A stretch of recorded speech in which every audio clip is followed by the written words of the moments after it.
And we are live. Welcome to LuLaRoe Pride's webinars.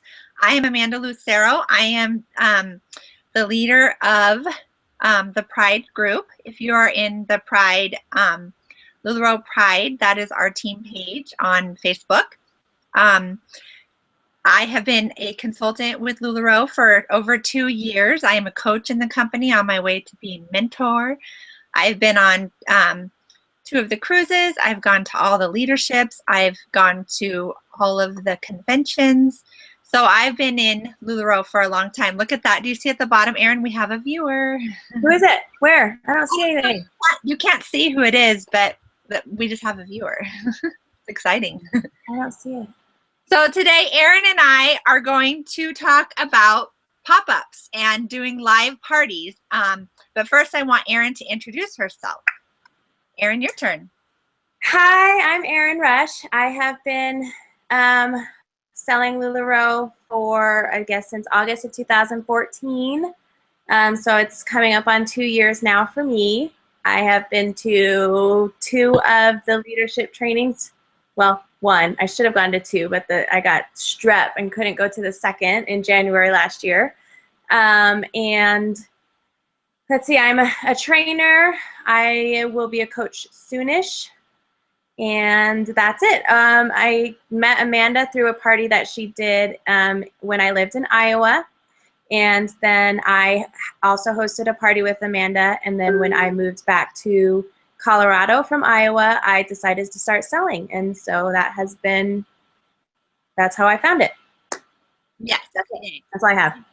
I had the privilege of seeing Erin do a live party, and the reason that I asked her to do it is because I was blown away by how well her party went and how she interacted with the customers, how she set up, all that stuff. So I'm going to have her share with you how she does a pop-up. Well, where am I starting with? Hostess prep? Yes, start just tad little bit of hostess prep and then talk about your party, setting up what you do during the party, tearing down, and what you do after the party. Okay. So for hostess prep, I have a very extensive hostess letter that I email to all of my hostesses. I think I actually stole it from Amanda, or probably. It's really extensive. It's quite long, and I always get surprised when my hostesses actually read it, but I do always send it out just so that they have the information, and I can always reference back to it and say that it was in the hostess letter. And we can post that on here, I'm sure, after the webinar. So we'll post that. And then, so about a week, I guess, well, I set up my online invitation about a month to 3 weeks out. And of course, I use Post Simplify to help me post about once a week. And then the week of the party, I post every single day, sometimes twice a day when it gets closer. And the week that is their party, I contact the hostess either by text message, I call her, or I Facebook message her just to touch base, see how many accepts that she gets, and give her some ideas to get some more accepts. And some of those ideas would be things like the hostess should be personally calling and texting and Facebook messaging her attendees to remind them of the party, to make sure that they're coming, and just telling them what a great fun time we're going to have. I always, always, always emphasize that I have so much inventory and so much of it is new. How new it is kind of relative. Sometimes it's not as new as I say, but I make sure that I emphasize that I do have a bunch of new inventory for them to shop through, and they get super excited. If you're excited, your hostess will be excited, and then so are all of your guests. So even if you don't have something that's brand new, you have to make it seem like it's the best inventory that you've ever seen, and you're so excited, and you can't wait to share it with everybody. Erin, instead of me going over the same thing kind of after you, I'm going to just kind of interject because I've kind of basically taught you the same thing that I do, so I would just be repeating. But one thing on that, I get a LuLaRoe bag, or I even have a LuLaRoe box that I'll put either inventory that I've stockpiled, or if it is in fact new inventory, I'll throw it in there, put it in the front of my car, and when I get to the party, I'll pull it out and start organizing it and say like, oh, look at this new stuff. And even if it's not new, my hostess will help me take it out of the bag, hang it on a hanger, you know, put it where it needs to go. And she's feeling and touching that stuff. She's getting familiar with the inventory. And then when her friends come, she kind of can say, oh, look, I saw this strawberry maxine. I think you would love it, or whatever it is. Right. Yeah, same thing. I also do that, especially if it's brand new inventory. I don't put it directly into my inventory as soon as I get it. I set it aside in a bag so that I can take it separately. I do that as well. I don't know where I learned that from. So when I get to the party, I usually get there about 30 to 40 minutes early now. When I first started and had less inventory, 20 minutes was plenty of time for me to set up. But now I have 4 racks, and so it takes me about 40 minutes to set up properly to where I feel ready. And of course, you all know that you will have women that'll show up early while you're setting up, because they know that the earlier they get there, they get to see the newer stuff. So you just have to roll with that, be comfortable setting up in front of other people, and just start conversations with them while they're shopping. That's usually what I find makes it less awkward, as opposed to them just standing there and staring while you're setting up. So my hostess and I set up. I usually don't have my hostess do a whole lot other than carry my stuff in, because, you know, it's just easier for me to set it up myself. But I do have my hostess start shopping immediately, and I have her put some LuLaRoe on. She needs to at least have one LuLaRoe item. You need to at least be wearing 2 to 3 LuLaRoe items at every pop-up. No leggings unless it is freezing cold. And then even if it is freezing cold and you're wearing leggings, please put a dress over it or something else over it. I want to interject there. One of the girls, Marilyn T, I call her Marilyn T, she actually changes. Come here, Roscoe. Come here. Come here. My dog's like freaking out. What? Sorry.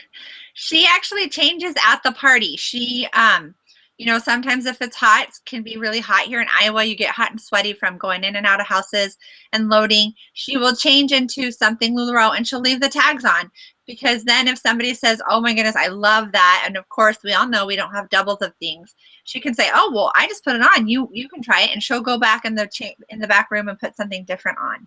Yeah. That's also an option. Yeah, every time I've worn something with a tag on it, I've sold it off of my body. Right.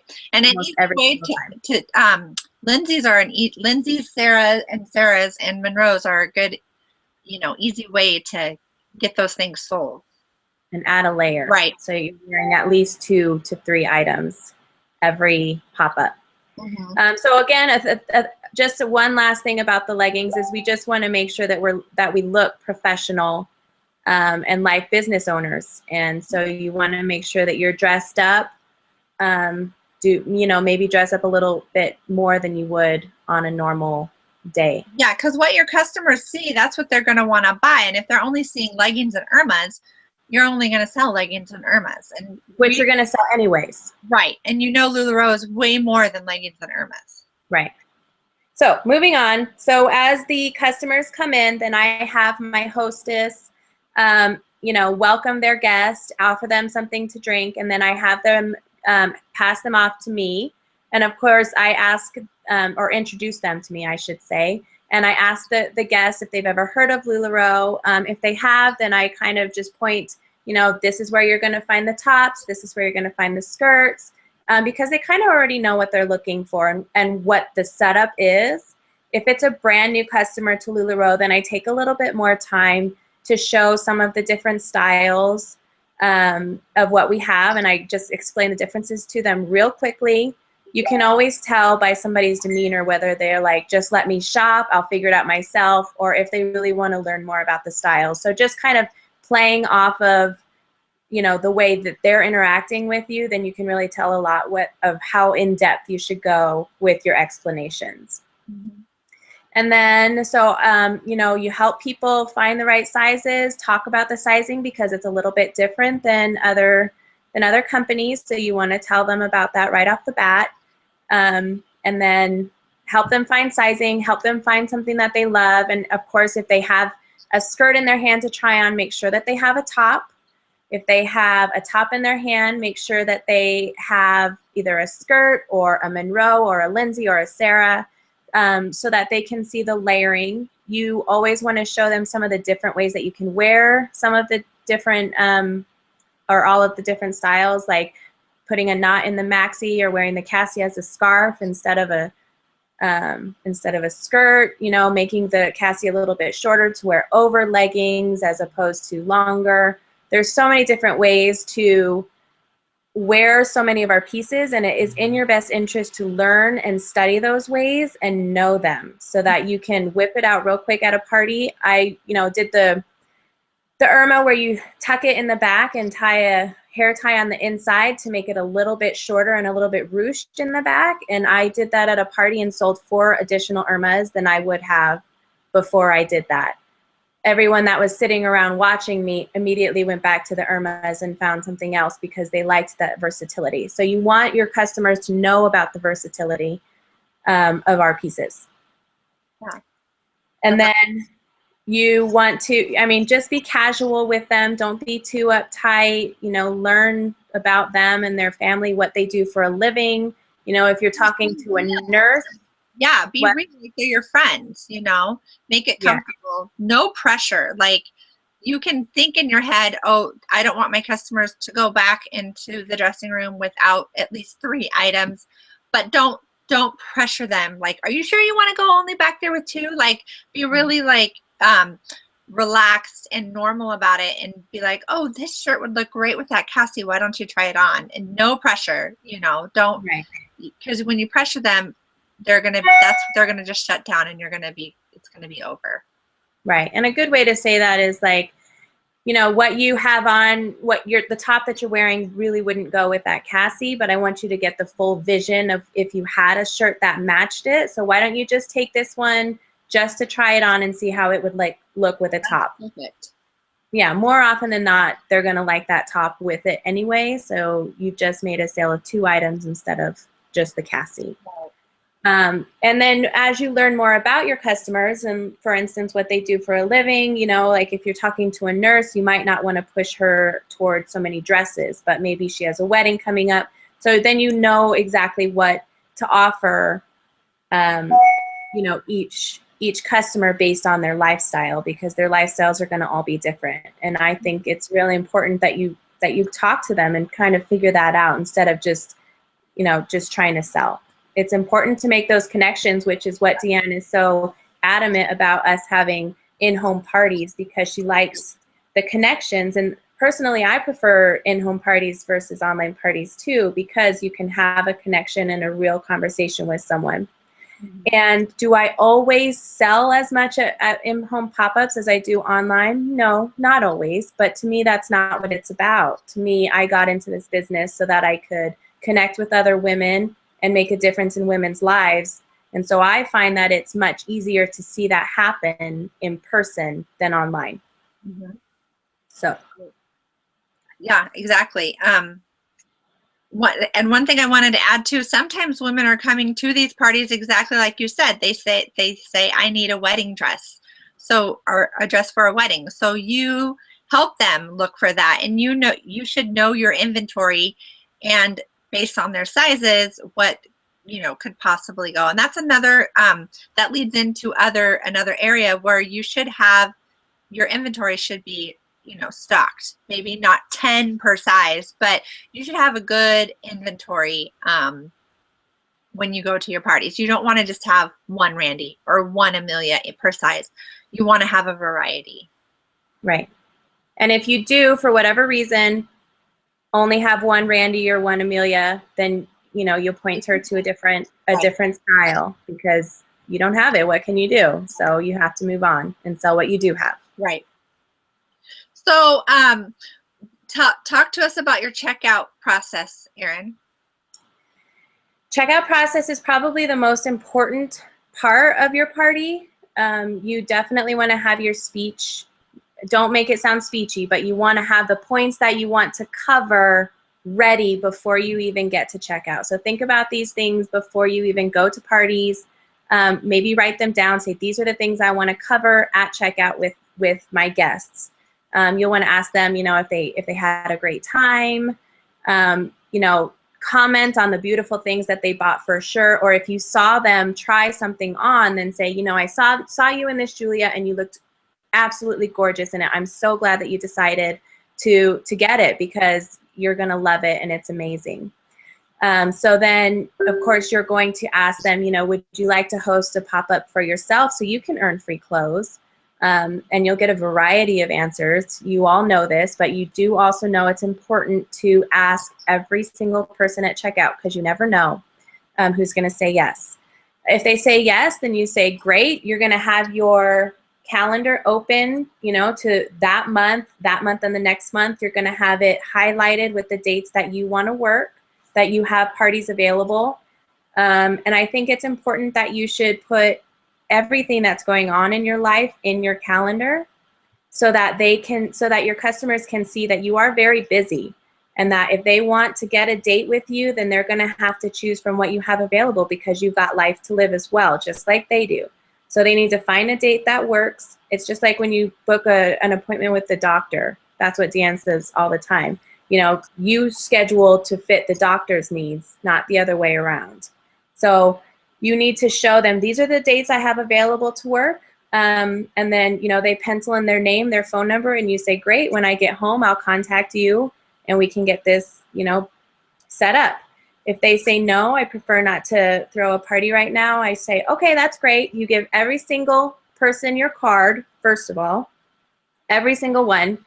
And you say, well, you know, what's going to happen is you're going to wear these clothes in the next couple of days. You're going to get so many compliments, and so many women are going to say, where did you get that dress? I still have the Julia in my mind. Where did you get that dress? And you're going to say, oh, it's a Julia. I bought it from LuLaRoe. The first compliment, you're going to probably just blow it off. But then the second and the third compliment, you're going to say, something is different about this. And then you're going to call me, and then we will book your party at that time after you start getting a lot of compliments so that you can get free clothes and introduce your friends to this. And it works, actually. This does work. I'd say probably 50% of the time people do actually come back and call me or book with me after I give them this little spiel. Another thing too is, like, if they have to, because of budget, you know, budget issues, if they have to choose between 2 items instead of 3 and they have to put that Julia back, you can say to them, when you want to come to buy this Julia, if I still have it, here's my card, you know. Yeah.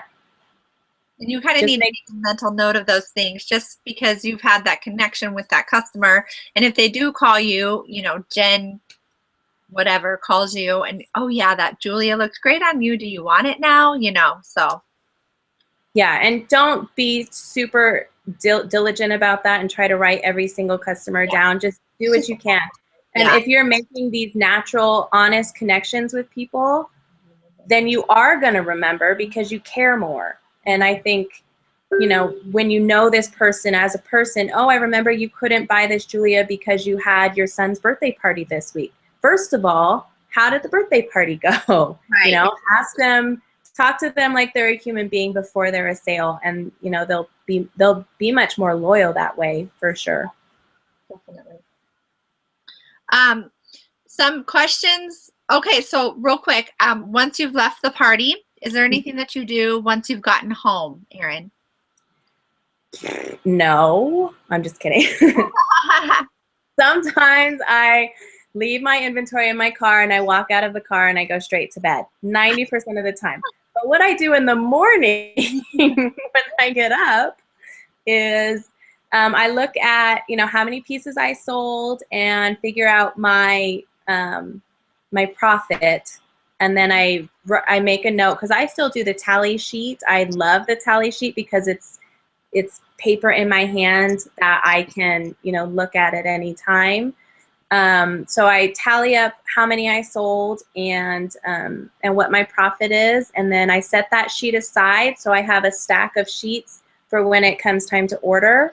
Then all I do is order what I sold. That's good. Yeah.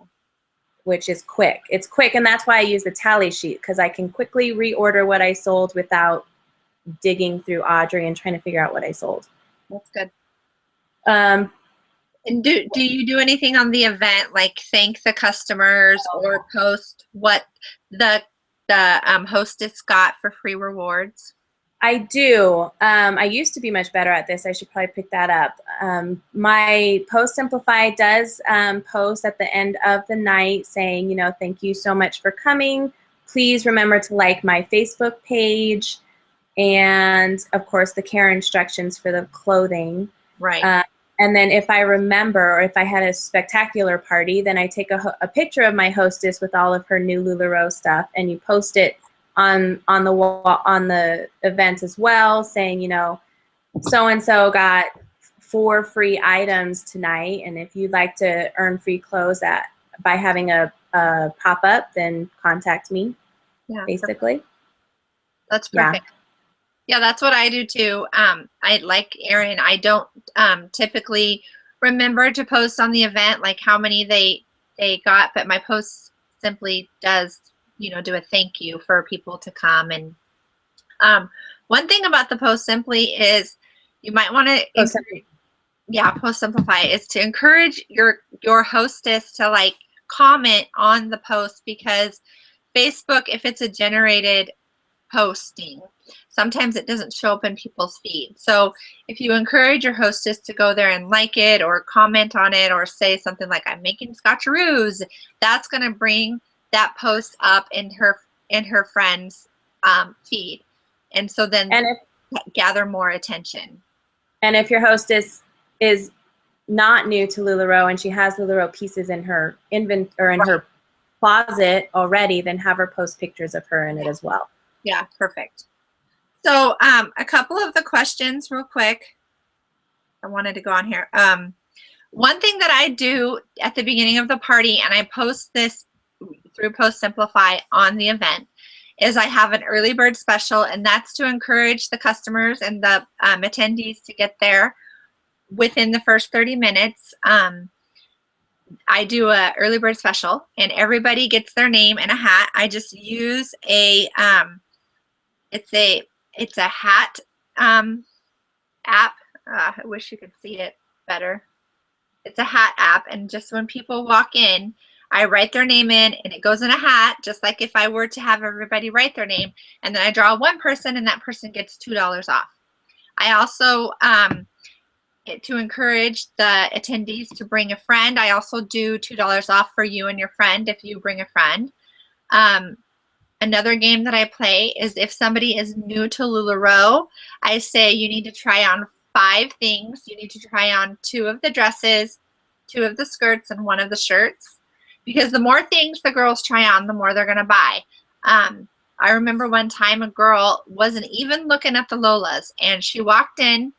I did the try-on game. She tried on a Lola, and that's now her favorite skirt, and she buys Lolas for everybody. So there's that.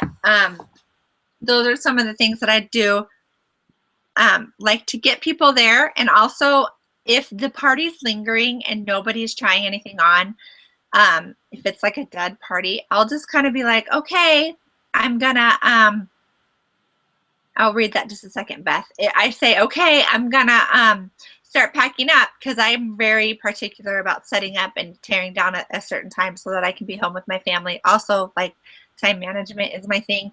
So I say I'm going to start packing up, and then that gets people either shopping or checking out or whatever it is,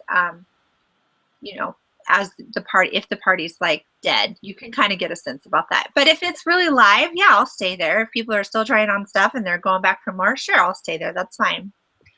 Beth says, anyone have a good method to try to figure out profit if you give $2 or $3 discounts here and there at a pop-up? It would be easy to figure it out if it were simply 10 items sold at MAP, but when a few of them may have been 32 or 33, it gets tough. Yeah, it does get tough to keep track, and that's why those tally sheets are really good. And what Erin does, when she goes home, is she figures out her profit, and it is kind of tricky. So that's where you pull out that paper and you pull out a tracker. one of the girls on our team, Renita Lochner, has a great tally sheet, and I think that we've posted it in the Pride Shop. If we haven't, I'll ask Renita to do that. But you'll have to, she only has on there what pieces she has, what style she has, but it would give you a really good idea of to keep track of what you've sold, what you've given away, and she even has on there mileage and tax so that you can keep all of that track. But yeah, it isn't easy. I wish that it were simple, but it's not. That's why a lot of people actually do an average too. Right. And if you do an average, then kind of maybe knock it down $1 and it will average out among all of your discounts as well. But don't forget, when you figure out your profit, don't forget to take out what you've given away. Right. Because you'll need that. Cassie asked a question about online groups, so I'll get that in a second. But punch cards. For online people. Okay, so that's for online. Okay. So I'm going to just go to the questions. If anybody has a question, you are more than welcome to ask us on the side, but I'm going to go to the questions that were posted in our team page. Katie asked, what is the best way to pay yourself or reinvest in your inventory for someone starting out as well as those who are further in? So I suggest when you are first starting, if you need to pay yourself back quickly, to go ahead and do that, but I strongly encourage you to reinvest in your inventory.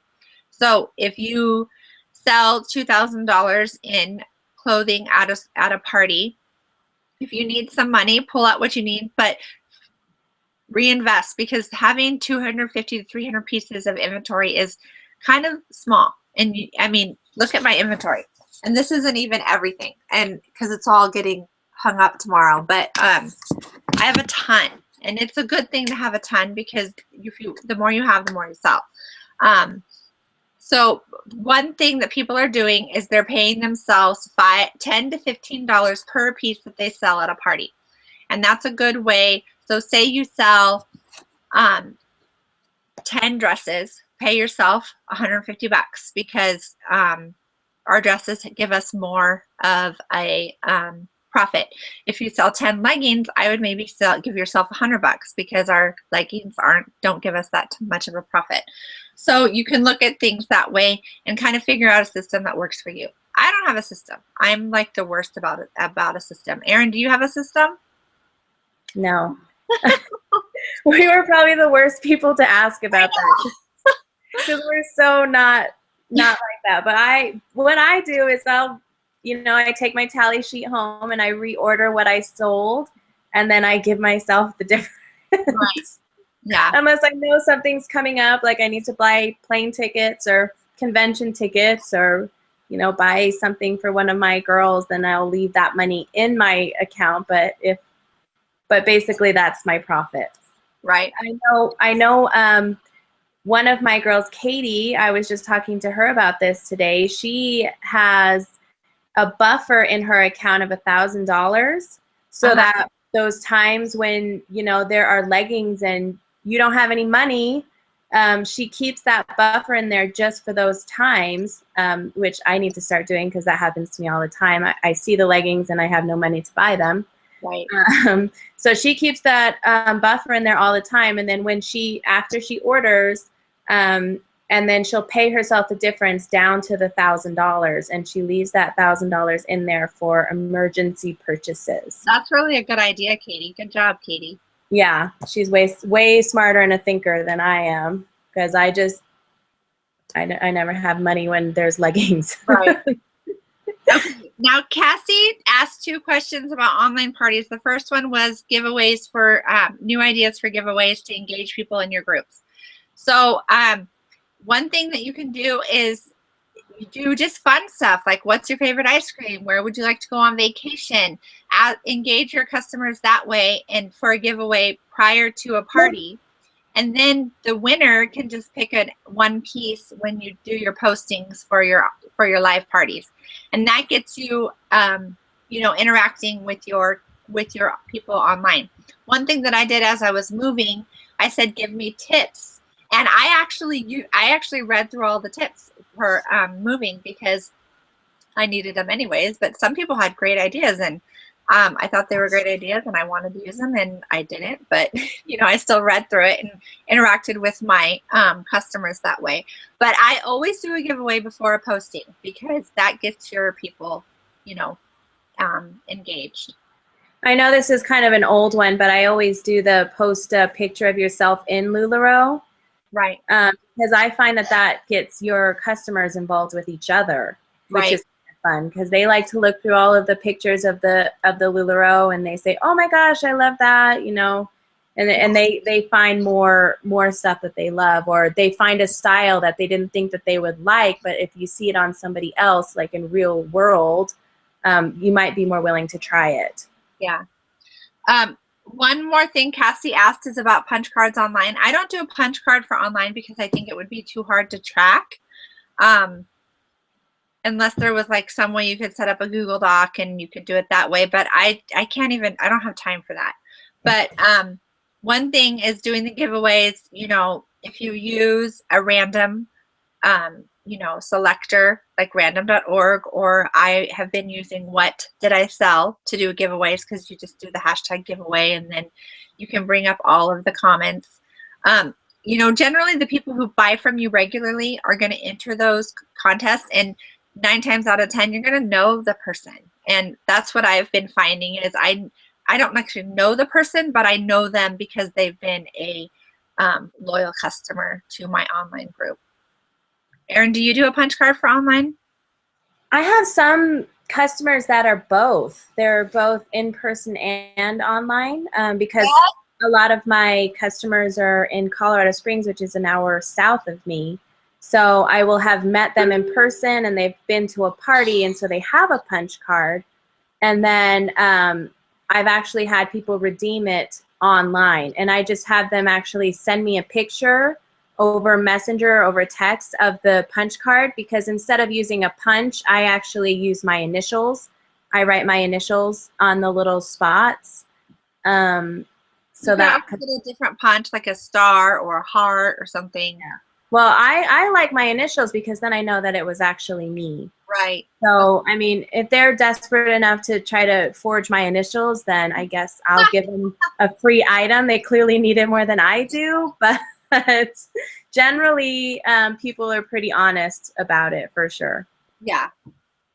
One more thing that I do is $5 Forever Hostess reward if you've hosted an online party or a live party with me, and I typically remember who those people are. And then one thing that I've been doing is just a customer appreciation sale, and it's kind of a stinker about it, but I only post things that haven't been moving, and it typically, you know, we're not allowed to post prices or, you know, discounts or anything. So I say you can either trust me and wait till you see your invoice, or private message me, and I'll have half and half, people who just trust me or people who message me. And then I type up, you know, what my discount would be in a note in my phone or on my computer, and then I just copy and paste it to all those people who want to know. And it moves stuff, you know, just like if you were to at a party. Erin, what do you do for map, just real quick, and then we'll be done. What do you do for map prices at your party? I know you do something different. For any time somebody shops with me in person, I give everyone a flat 10% off. And I do 10% because it's easy for me to figure out in my mind. And I can put the discount in LuLaRoe right there without fiddling with my calculator or whatever. So, Ava, go away. This is Ava. Ow. So anyone Amanda. I know you're I think Ava. she knows me. We're talking to lots of people, not just Amanda. Oh, hi, people. Okay, go away. Wait. Anyhow, I'm gonna go read. okay.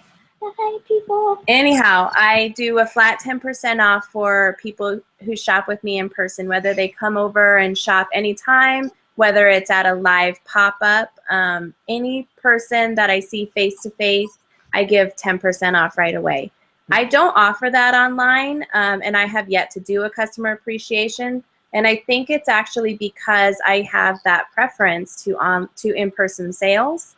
I just like to treat my in-person customers with, I don't know, a little bit better because I like them. I like to talk to people. No, that's great. Well, thank you, Erin, for doing this webinar with me. If you've watched this webinar and you've thought of a question, you can comment on the link in the YouTube, or I'm going to post it in the Pride page, and you can comment on the link, and we can answer your questions if you want to tag me or Erin. So thank you, and thank you for being patient. We're going to be doing more webinars for our team. I just needed to take a break because I was moving. You're welcome, Beth, because I was moving and life was crazy. So we're going to be back on track now. All right. Thank you, Erin. Bye.